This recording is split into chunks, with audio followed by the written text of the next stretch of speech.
Hello, Wanderers. Welcome back to our Crusader Kings 3 roleplay series following the exploits of the infamous Black Company as they do their work here as mercenaries in Northern Europe. And we have indeed taken a contract to fight on behalf of the Lithuanians here against the Prussian tribe to their south.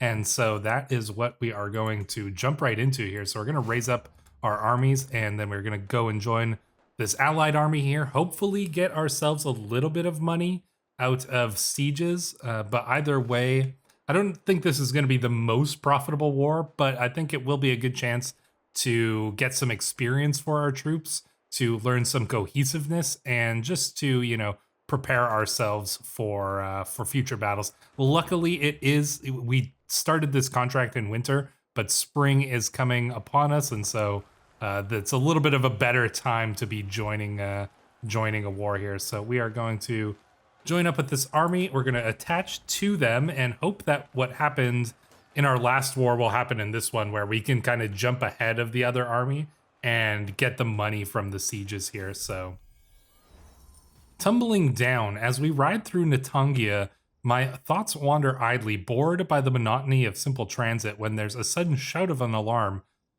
An attack? I whip my head around. No, it's that damned fool Otto. He's managed to fall from his horse and go tumbling down a small incline straight into a wicked-looking thicket, shrieking and crying as he goes. Moments later, Otto emerges, swearing profusely and alive but unharmed. Oh, poor Otto, the stooge of the company. Oh, he went blind from the measles. Oh, that's... Oh, so you guys remember in episode 1, the entire company got measles, and one of the effects of getting measles is that you can go blind when if you recover from it.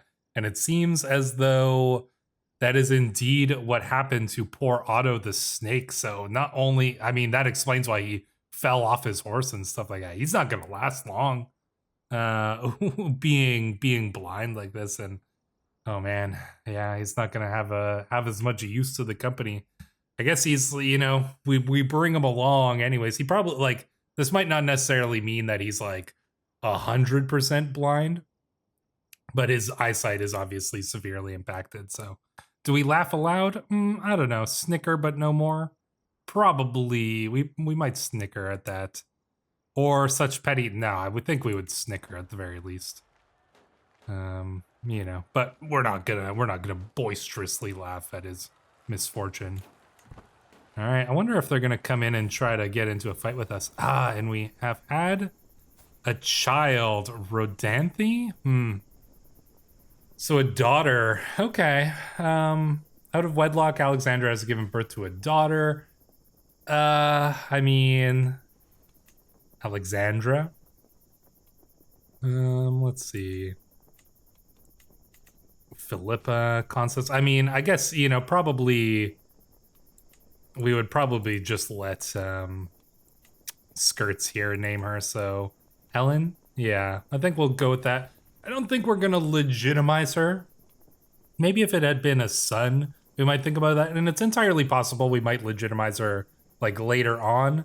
But I think that, like, we already know, like Luther is barely a father to his adult son, Andrew. So let alone, he's not going to be much of a father here to some, like, young girl. So, you know, this is kind of like Skirt's problem now, I guess. So, yeah, it's going to be unlegitimized for now. We'll see, you know, things might change in the future. But for now, I think that this makes the most sense. Oh, looks like they hired a mercenary company. That could... The Prussians got some mercenaries now of their own. Okay, and they're gonna go and do a siege on our allies here. Okay, well, let's see if we can get here and oh, where are we going? It's like we're turning around. Okay, we're gonna go siege this. Guess it's a race to see who gets the most sieges the quickest here. So, but yeah, I mean, I think, like I said, if we had maybe had a son, we might have legitimized them, but yeah, for now, I think this is fine. Plenty in common. Life in close quarters tends to magnify relationships, good and bad. Fortunately for Otto and Dittmar, their common interest in being as rough to others as they feel life has been to them has proven to be a strong bonding agent. The two laughing and joking together at camp and riding alongside one another on the road is becoming an increasingly common sight. That's an interesting, actually. So this is a new character who joined our company. You remember that we did just get a mess hall in the camp, and so we could hire a chief cook. And so we got a cook, Dittmar the Gherkin, which I am told means the pickle in German here. So he's a Frisian man, callous, paranoid, diligent. He was exiled. He worked as a cook for a long time, but apparently, there was he got involved with some, peasant uprisings, and well, it didn't go well, as you can see. Gallows bait, exiled, and so now he's ended up having to find work with the Black Company as our cook. And he's reasonably capable at it. So the pickle here is becoming friends with our stooge Otto. Kind of makes sense. The cook and the stooge, getting along. They're both not probably the most respected members of camp. Encourage the friendship. Try to break them apart. Good for them. I think we would just say good for them. I don't think we really care. So, but yeah, interesting. I like that the characters in the company will develop all of these relationships through events on their own. Where are we going? We're gonna go down siege down. Who knows? I don't know where they're leading us, but it does look like we get to places faster. Yeah, so we're leading the siege. So we should be getting some money from this. It is just tribal holdings, so there's probably not a whole lot of money involved in this, but it'll still pay the bills, So that should be completely fine. We do have some other characters as well who've joined the company. We do have a Latvian man, or a Lithuanian man, I should say. Oh wow, they actually developed. They got bigger here. Interesting. I'll do this event in a second here, but yeah, Albertus Clause. So, because we signed up with the Yatviagi tribe here, they, I guess we ended up getting, a hunter from Lithuania to join us, to help us learn the area and navigate this area. He was probably a poacher. We can assume that he was a poacher, but yeah, he's a hunter. Pretty athletic man. He's got some scars to him, but yeah, he's a skilled woodsman, and that's going to be pretty helpful considering where we are right now. So that's Albertus, also known as Claws, because he wears a bear claw necklace. Our little forest of tents putting itself up every few evenings is something we've gotten very, very good at it of late. First one, then the other, with people and tools spreading out down the lines to help their neighbors in a model of speed and efficiency. Even Laurencio and Joffre, neither of whom have historically seen eye to eye, are helping one another tonight, laughing like old friends as they go. A place for everything and everything in its place. Oh, that's good to see. The Castilian and the Frenchman getting along there. Do you need another hand? Don't like that. Move them apart. Good to see those two getting along. I'm fine with that. I don't think we're gonna be breaking up friendships in the company. That doesn't seem like something that Luther would care about, but I like to see that kind of stuff happening just from the roleplay perspective of things. It's cool to see those characters developing their own relationships as we play through this campaign. Mercenaries don't have long lives usually, but they might have interesting ones, and that's kind of what I'm hoping for with most of these side characters here. So they're getting some sieges done. I'm kind of hoping. Oh yeah, perfect. I was just about to say I'm kind of hoping that these guys would get involved with some of these other armies that are fighting around here. So this actually worked out perfectly. Although somehow they absolutely crushed the forces of Denmark here. So Denmark was attacking Prussia and just got annihilated by this Prussian force. Maybe I don't want to fight the Prussians. I am interrupted from my stroll near the pavilion by the approach of a nervous stranger, a man who introduces himself as Raoul and is clearly as alien to Natangia as I. Lord, both you and I know that Catholics are not welcome around here. Doubtless you too have encountered the prejudice that God's faithful face in these lands. Momentarily, he pauses, steeling himself for a clearly expected rejection. I understand if you've already too many people to care for, but if you have me, I'll serve you loyally for all of your days. Raoul de Nestle. This was the guy who we escorted up here. So we were hired by Prince Bishop Jean to escort this guy up from wherever we were in Poland here, to escort him up here. And now he wants to join with us because he's like, he wants a way home. Of course we could. He becomes our friend. Oh, interesting. Raoul de Nestle. Is he good at anything? He's not like a great fighter. He's kind of well learned. Help him find a home elsewhere. Begone, vagabond. I mean, I guess, I don't know. He doesn't really seem like he's that useful. He kind of seems like a little bit of a cynical, shy, ambitious. I don't want him to be my friend, though. If this wasn't making him our friend, then maybe I would be fine with this, but I just don't really see us, like, becoming friends with this guy. So, you know, we're gonna say begone, vagabond. He's not a warrior, so he's not gonna be useful to us. Learn language, a scheme, a success. After lots of hard work, I finally learned the Lakhitic language. Well done. So I feel accomplished. Perhaps I should write a letter to her? No, I think we just feel accomplished. So we now speak the Polish language here. So that's going to be hopefully useful to us. I'm sure learning some more languages would be good as well. You know what? We should probably honestly learn Greek from Skirts here. Can we do that? Yeah, learn language. This would actually be very useful, especially if we decide to head south. There's going to be a lot of Greek speakers, you know, in this region. Even in Italy and in Hungary, like, these people are going to know how to speak Greek. At least some of them are, just because of their proximity to the Eastern Roman Empire. So that'd actually be a very useful language to learn. All right, the Danish army is running from the Prussians here. Because obviously they can't handle the heat. So there we go. And look, we got a siege, and we only got 6 coins from that, because these are all tribal holdings. So, well, there's some disease going around here. Not good. Are they gonna get caught? I think they're... I'm a little bit worried about this army, honestly, and this war is not gonna be turning out as easily as I might have thought.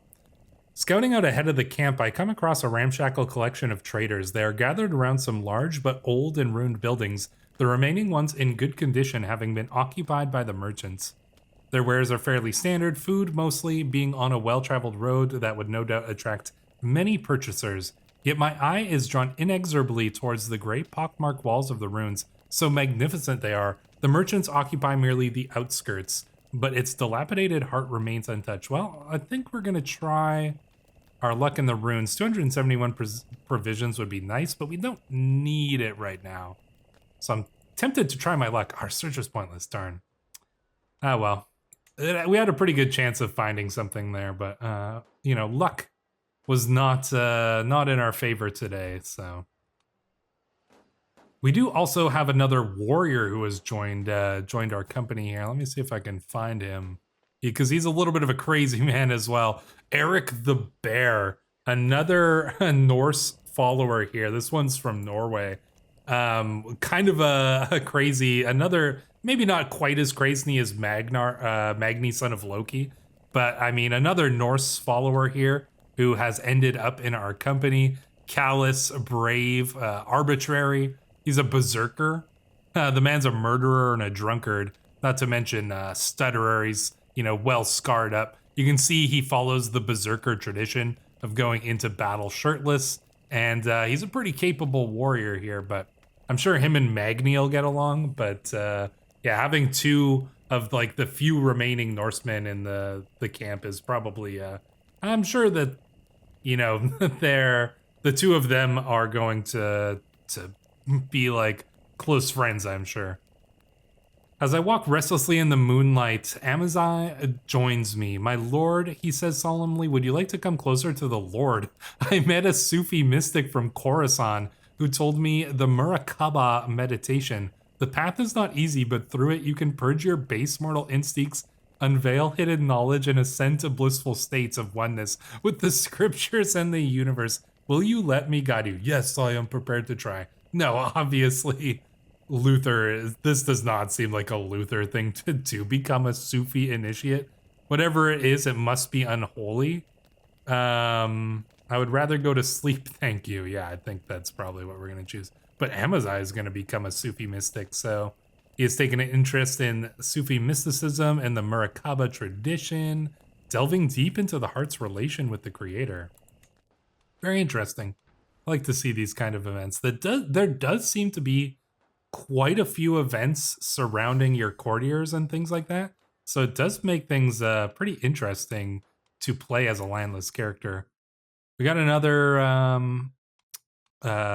perk here. I think we're going to probably go for Truth is Relative, because I don't really see us going down the Seducer tree that much. Swift Execution. This could be good. Digging further. We might continue down that for a little bit, but we may go down the Valor tree at some point as well. We'll see. Haven't fully decided on that yet. I think we'll get one more intrigue perk at least here, because being able to murder people could be useful. So yeah, we'll speed time up here. Fire and Friends. Each night, one fire becomes the hub of the camp's social activity. People coalescing around my inner circle to wag tongues and trade friendly barbs. Tonight is no exception. Look, all I'm saying, chortles Joffrey to the giggling of several other followers, is that poor Warren may have grandiose ideas about his potential in life, but you have to hand it to him. There's not that many people that can ramble for a full minute without taking a breath.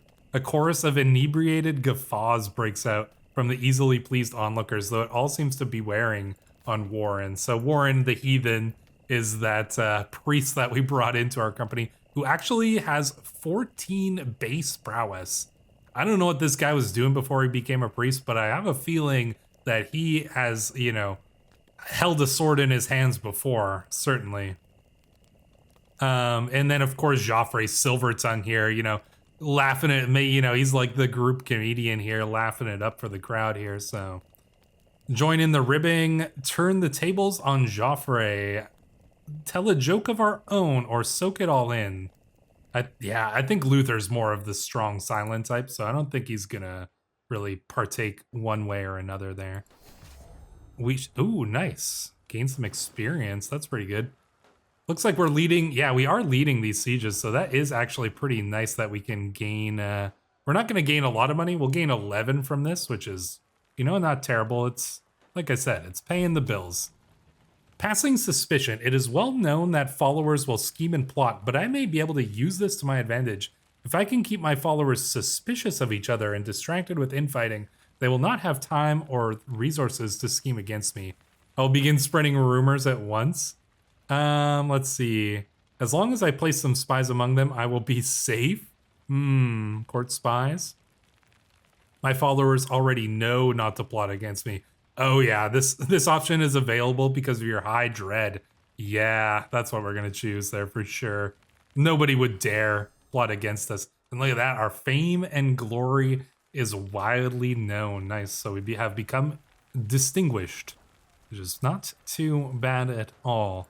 Gonna get this siege done here, get a little bit of money out of that.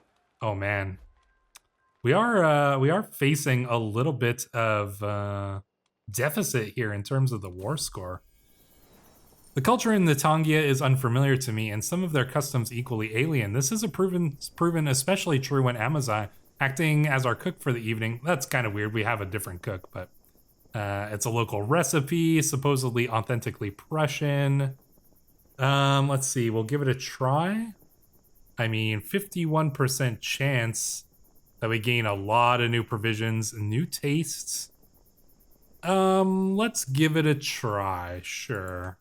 It's abhorrent. Oh, that's unfortunate. Apparently the Prussians don't have good food, so Is that true? I don't know. If anybody knows what Prussian food is like, let me know. Let me know how it is. Looks like we might lose this war just because the Prussians are, oh, they just crushed us with the sieges. Well, doesn't look like we're gonna get paid from this then. Well, I mean, we made a little bit of money here. It's tough to describe what's so appealingly intimate about the low buzz of the camp settling in for the evening. Maybe it's the clang of arms being hucked this way and that, and the rummaging of crates and barrels from the supply tent, or even the rhythmic metallic thunking of nails being hammered into soft terrain all around me. All of this forms a quiet, comforting blanket of familiarity. This is my domain, and these are my people, a small kingdom, but one where I know every sight, sound, and soul. Retire to my own tent and simply listen. Best get my meal before the mess of swamp eats with the camp. Oh, that's going to be actually very helpful to us. Check on our stores, provisions all in order. I think we can eat with the camp. Or no, retire to our own tent and listen. This option is actually probably the better option. But I feel like the more fitting option is retire to my own tent and simply listen. So. To the impressive Captain Luther of the Black Company, your contributions were vital to the winning of my war, and the bravery of your sellswords is much admired by my fighters. May this payment aid you in celebrating our great victory. He pays 106 to us. I thought, didn't you just lose the war?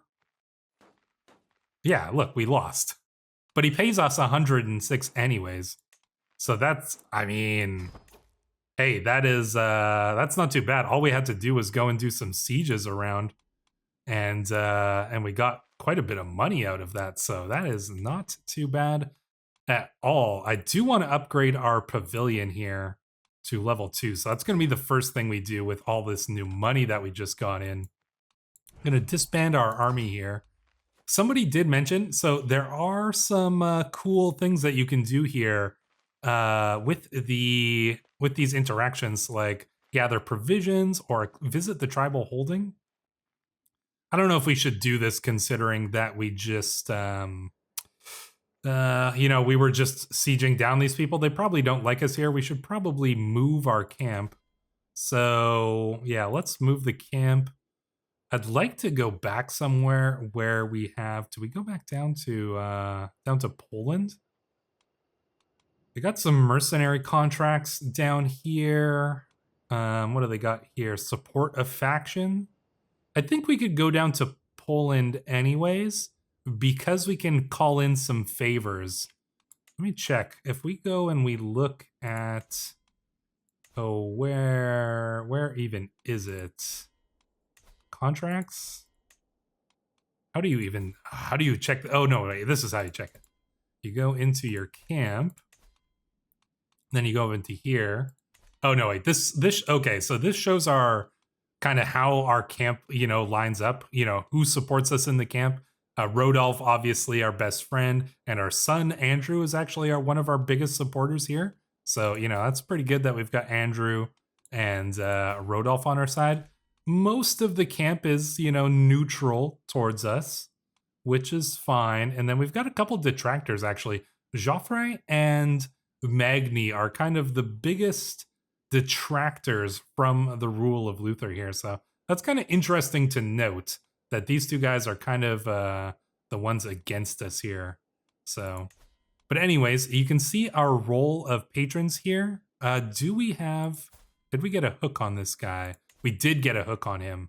So I probably would like to ask for provisions. Yeah, use the weak hook, get the provisions, and that will be useful for us. So we're gonna get these provisions there. Get everything we can out of this guy before we leave the Baltics as is. He might have lost that campaign, but the Black Company got rich from it. So, you know what? I do not mind that at all. Leader Hugo of the Paladins of the Sky. Who the heck is this guy? When did we do a job for this guy? I do not recall this at all. The Paladins of the Sky? Is this another Oh, he's an adventurer here. Huh. Does anybody remember who this dude was? Defending against Count Simon of Tecklenburg. Isn't our priest from Tecklenburg? He is, isn't he? Where's our priest? Warren the Heathen von Tecklenburg. Huh. I don't know what's going on over there, but I'm sure that there's some things tied up into that. So yeah, we do have the Prince Bishop does owe us a favor. Oh, we can actually no, yeah, we got to go down there. So we're gonna go back down to Krakow and get ourselves a new contract, and we're gonna call in our favor with the bishop to either get some gold or maybe some more troops or something like that. So yeah, let's get a move on.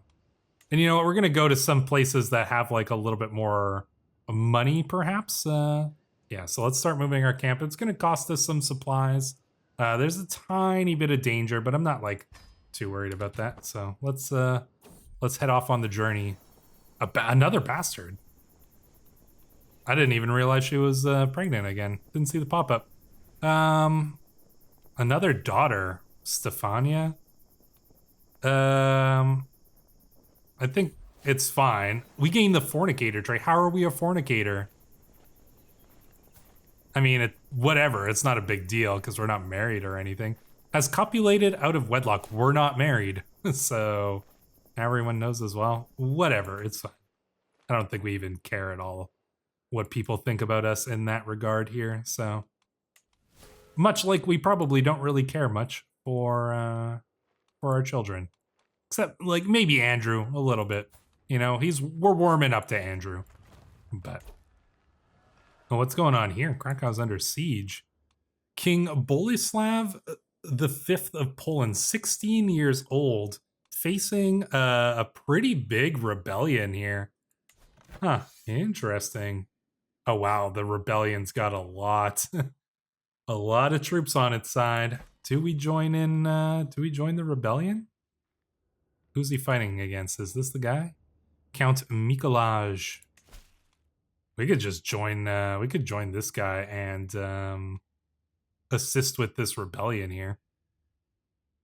Mikolaj's side has 955 soldiers, while the enemy side, no, okay, that's not the one we're looking for. I think maybe we'll just stay out of this for now then. Yeah, the war, okay, who's he fighting against? This doesn't seem right. He has 955. I don't think it's counting his allies. I think it's only counting their specific troops. Yeah, he's got 15,000. I think we can join in this rebellion against the Polish king. Why not? So let's do it here. A small posse of saddle-sore riders stops by my camp, and one of these visitors enters my great tent. I'm the captain of the Sandomierzian Scouts, and I speak for our Count Mikolaj. My liege is interested in your scrappy little band of fighters. Sounds like a just cause. Indeed, it does. So there we go. Oh, let's pause it here because looks like we're going to go and fight in a battle here. Raise all armies. Cannot raise in any... Where can we... I think we got to like move our army a little bit. Move camp? Should we move to... like over here? Yeah, okay, let's move our camp. Sweet dreams, the banquet tables extend far. My high throne gleams with rubies and sapphires. Guests from the four corners of the world celebrate my 20 years of blessed reign. Another cup of sweet ambrosia, glorious emperor. Supreme Archsteward Amazai asks, offering a splendid goblet. I quaff it from it eagerly. Dance for me, fool, I bellow at the disgraced and humbled Otto. Such is the fate of those who cross me. I close my eyes just a moment. Upon opening them again, I find myself in an all too familiar straw bed. I sigh, just a dream. I'll make my dream a reality. We gain regal ambitions. Ooh, nice. It was a pleasant dream while it lasted. Envy for land for 10 years, or I'm glad to be free of that life. I think we are ambitious, right? We want to step up and get some land here. All right, now we should be able to raise our armies here. All right, let's see if we can join up. Maybe we'll be able to catch the enemy in battle here, but we'll probably just join up with the allied forces here. Join up with the big army, because that's probably going to be the safest bet. Will they be able to catch him? The AI is terrible at hunting down enemy armies here, so... Oh, but we might be able to catch this one? Nope. Too slow. Oh, well. Oh, come on, get him, get him. Oh, looks like we are going to catch him, and we're going to get in there first, too. Oh, we got to get Luther as the commander here. There we go. Nice. Look at this. Luther commanding his first battle in this series here. So this is going to be pretty good. They got no knights at all. Look at all these men-at-arms. All they got is some horsemen. But we got the pikemen. The Black Company is going to utterly annihilate these guys here. Not to mention all of our backup, but, you know, the Black Company's doing the heavy lifting here. We're the vanguard. We were the first to reach the enemy, and take a look at that. Only lost 90 men. They lost everybody. Everyone was slain. Not a single survivor in that battle. Very impressive. Obviously, like, not much, no battle events there because they didn't have any knights or anything, but we absolutely annihilated that army there. And you know what? That's our first battle victory in this series. And you know what? It was kind of an easy one, but it's still good to see. You know, Luther getting his blade wet, getting a taste for blood there as we slaughtered that enemy army there. The poor king of Poland here. I mean, oh, look at him. He does misguided warrior, chaste, just, humble. He probably would have been a good king, but he's a weak king, and that's the worst thing you can be, right? Oh, did we are we still attached to an army? Yeah, we are. Okay. Oh wow, the king's armies just got crushed. Hey, and we've just learned Greek. Nice. I feel accomplished. There we go. We learned the Greek language. That is not too bad at all. Okay, looks like we don't want to go and siege that down. That's fine. Oh no, because we already hold this holding. So just got to get a couple more sieges done. Are we leading the siege? No, that's unfortunate. It would have been nice if we had been. Well, we might as well not bother with that then. Can we go and siege down like a city and just loot it? No, probably not. Are there any castles that we might be able to actually siege down? I'm guessing not. They're all probably too strong for us. We only have 200 men. That's not enough to do a full siege. So let's attach to the army again here, and just let the sieges pass by. Oh, nice. Amaziah is becoming more and more skilled here as a physician, which is exactly what we need. Oh, looks like we've got some... oh, the CK3 AI. Never knows what to do. Oh, well, looks like we're going to get in a battle, though. That's good. Oh, but they just left us? Those bastards. Well, you know what? 200 men versus 1,700? Are we winning this? You gotta be kidding me. There's zero chance we win this battle, right? Okay, yeah, I didn't think so. Where are our allies? Come on, guys. Come and join us. Hurry. Get over here. Oh, 13 men left. We could have won that battle.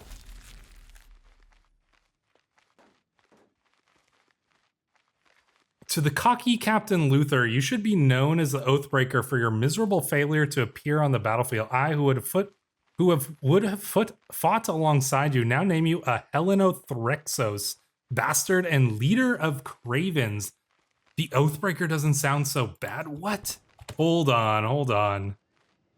We won the war. You gotta be kidding me. We just got betrayed, you guys.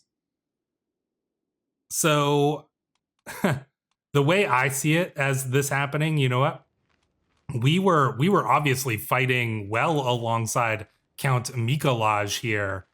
you know what? We led the vanguard in that battle down here, absolutely crushing the enemy army.